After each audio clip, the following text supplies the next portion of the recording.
বিসমিল্লাহির রহমানির রহিম। আসসালামু আলাইকুম ওয়া রাহমাতুল্লাহ। আসলে মিডিয়া হচ্ছে জনগণের মুখপাত্র।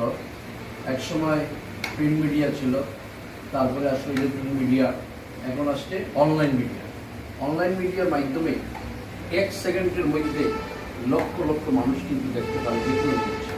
আজকে এই যে সিলেটের অনলাইন প্রেস ক্লাবের সভাপতি, সাধারণ সম্পাদক এবং সম্পাদক মণ্ডলীর সদস্য আমার সাথে দেখা করতে আসছেন।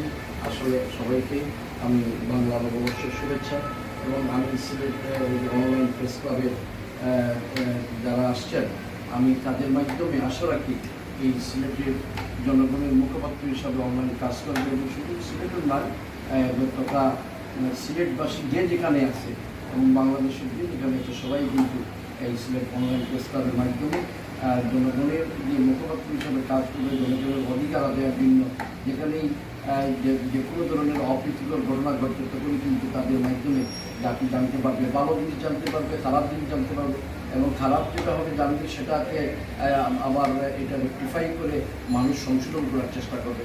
আমি আমার সাথে আজকে তারা এসে এই যে সৌজন্য সাক্ষাৎ করার জন্য আমি আমার অন্তরের অন্তঃস্থল থেকে ধন্যবাদ জানাচ্ছি, এবং আমাদের দল, ভারতীয় জাতীয়তাবাদী দল সিলেট মহানগর বিএনপির পক্ষ থেকে তাদেরকে অসংখ্য ধন্যবাদ। আসসালামু আলাইকুম। আপনার তো এটা টেক করুন।